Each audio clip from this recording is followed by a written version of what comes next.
Assalamualaikum, welcome my YouTube channel English with Sayyid Mehtab Ali Shah. We discuss about past perfect continuous tense. अॼु असां ज़मान माज़ी बईद इस्तमरारी ज़मान माज़ी बईद इस्तमरारी बि हिन past perfect continuous खे चइबो आहे ऐं ज़मान माज़ी कामिल इस्तमरारी बि हिन खे चइबो आहे।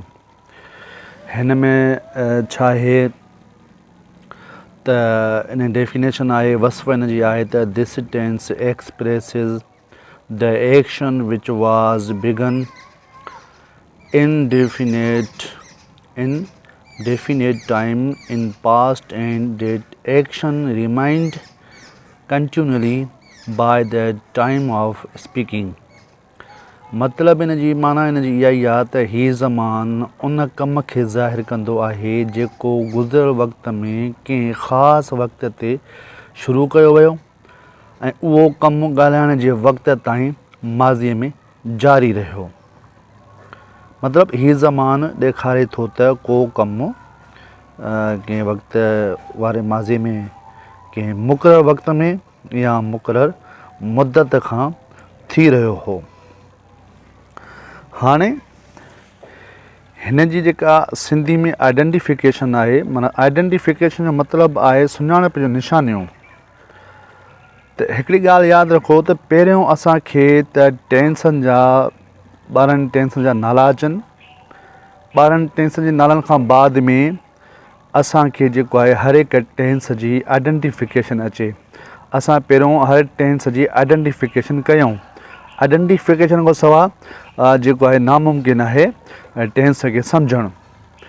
त सिंधीअ में जुमिले जे आख़िरी में रहियो हुयसि, रहियो हो, रहिया हुआ, रहिया हुआसीं या वेंदा रहंदा हुआसीं, पए वियासीं, इहो सिंधी जुमिलनि जे आख़िर में माना सिंधी जुमिलनि जे लास्ट में इहे ज़रूरु ईंदा। ऐं अगरि असां उर्दू जी ॻाल्हि कयूं त उर्दू में रहा था, रही थी, रहे थे वगैरह ये उर्दू के आखिर में ये आइडेंटिफिकेशन है, ये आएंगे। अब इसका हेल्पिंग वर्ब पास्ट परफेक्ट जो है उसका हेड है। अब ये पास्ट परफेक्ट कंटिन्यूस टेंस है, इसका हेड बीन है। एक ही हेल्पिंग वर्ब है जो सबके साथ हम इस्तेमाल कर सकते हैं। अब एसर्टिव सेंटेंस की फॉर्मेशन की बात करें, फार्मिंग वे आपको बताता चलूँ या फार्मिंग माना जो है समझो ठाहिण जो तरीक़ो कीअं थींदो त पहिरियों सब्जेक्ट, उन खां बाद में हेड बीन, उन खां बाद में वर्ब जी पहिरीं सूरत ऐं उन सां गॾु ING इस्तेमालु कंदासीं। हाणे जॾहिं बि वर्ब जी पहिरीं सूरत सां असां ING इस्तेमालु कयूं त उनखे प्रेज़ेंट पार्टिसिपल चइबो आहे। उन खां बाद में ऑब्जेक्ट आहे ऐं उन खां बाद में सिंस ऐं फार इस्तेमालु थींदी असांजी मुक़ररु टाइम जे लाइ या जेको आहे असांजो या मुक़ररु मुद्दत जे लाइ, माना पीरियड ऑफ टाइम ऐं पॉइंट ऑफ टाइम में। हाणे अगरि असां सिंपल में लिखूं, अगरि सिंस ऐं फार न बि इस्तेमालु कयूं, जस्ट जेको आहे सब्जेक्ट हुजे, हेड बीन इस्तेमालु कयूं ऐं वर्ब जी पहिरीं सूरत ING ऐं उन ऑब्जेक्ट ते बि असांजो जुमिलो करेक्ट आहे। जीअं आई हेड बीन, हे पनिशिंग आहे, पनिशिंग PUNSHI, मां उन्हनि खे सज़ा पई ॾिनी हुई, त माना इन जो मतिलबु थींदो त इहो बि असांजो जुमिलो करेक्ट आहे। उन खां बाद में they had been calling us, उहे असांखे सॾींदा रहंदा हुआ या उन्हनि असांखे पे सॾियो त बि ॻाल्हि साॻी आहे। अञा शी had been looking for the boys, माना हुन छोकिरनि खे पे तलाश कयो या हूअ छोकिरनि खे तलाश कंदी रहंदी हुई। हाणे जेको इहो मां तव्हांखे जुमिलो जस्ट ॿुधायो हिकिड़ो त अहिड़े हिसाब सां जुमिला असां बि ठाहे सघूं था। जीअं हिते मां लिखियो आहे you had been giving them a pen. You had been giving them a pen. तव्हां उन्हनि खे पेन ॾींदा रहंदा हुयो या तव्हां उन्हनि खे पेन पए ॾिनी हुई। मतिलबु इहो जेको आहे असांजो इन में सिंस में फार इस्तेमालु न थिया, पर जुमिलो असां इन खे पास्ट परफेक्ट कंटिन्यूअस मञींदासीं ऐं इहो जुमिलो सही आहे। आई हैड बीन, हाणे सिंस जंहिं फार में जंहिंमें इस्तेमालु कबी आहे, I had been reading a book for 1 hour. हाणे हिते हिकु कलाक असांखे मुक़ररु ॿुधाए थो वाज़ह तौरु त असां फार इस्तेमालु कईसीं। हिते 2 कलाक ॿुधाए थो पियो त माना boys had been making noise for 2 hours. He had been playing volleyball since 5 o'clock।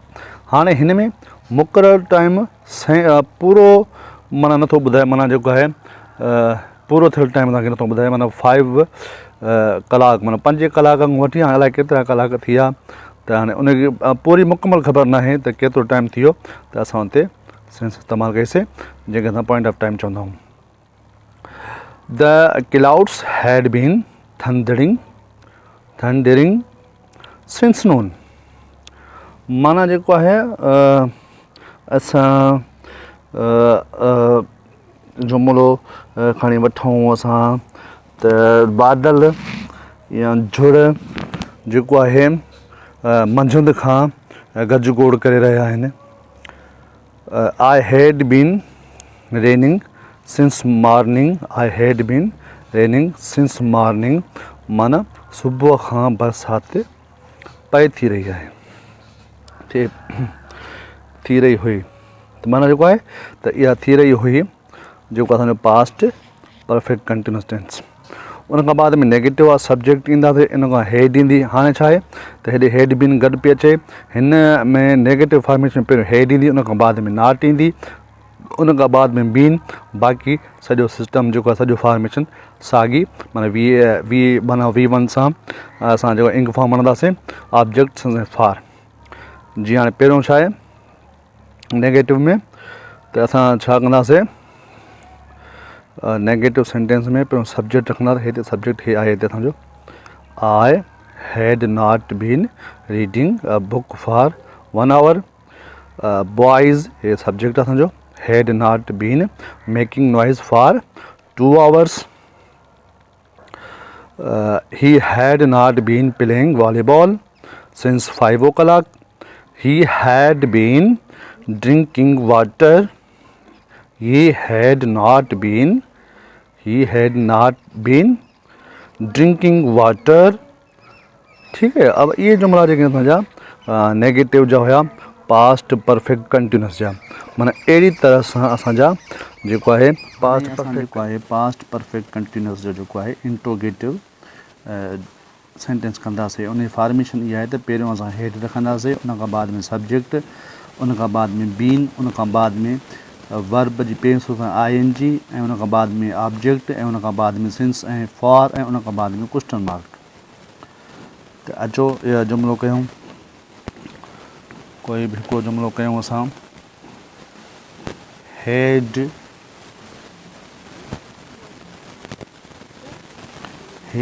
I been reading a book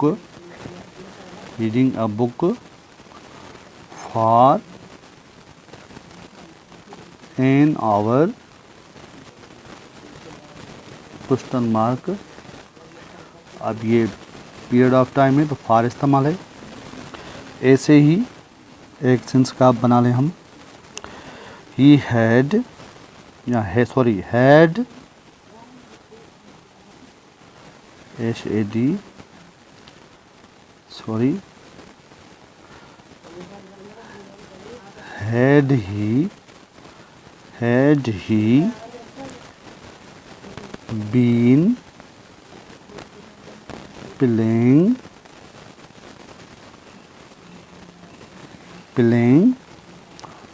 volleyball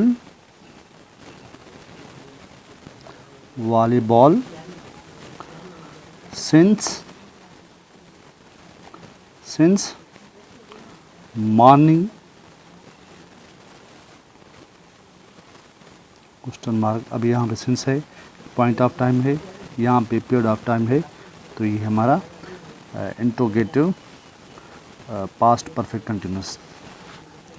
इसी तरह से इंटरोगेटिव एंड नेगेटिव करेंगे तो उसकी फॉर्मेशन क्या है, तो पहले हेड फिर सब्जेक्ट, उनके बाद हम नॉट बीन इस्तेमाल करेंगे।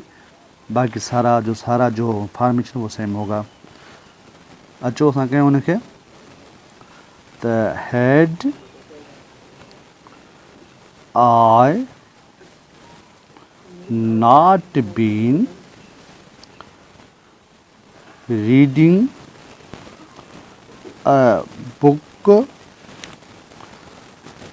a book for an hour,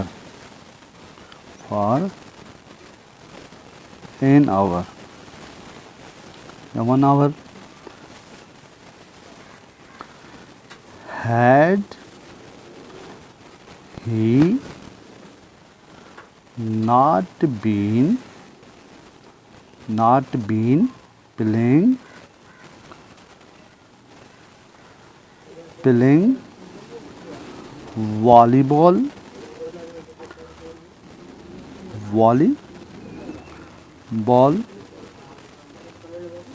volleyball since morning,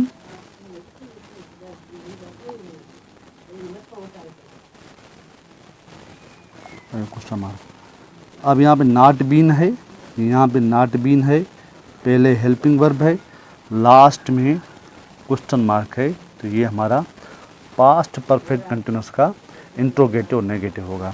इसी तरह से ये जुमले होंगे। इसी तरह से क्या है, सीखने के लिए कोई भी चीज़ हो, जब तक आप खुद प्रैक्टिस नहीं करेंगे तब तक आप सही तरह तरीके से नहीं सीख सकेंगे।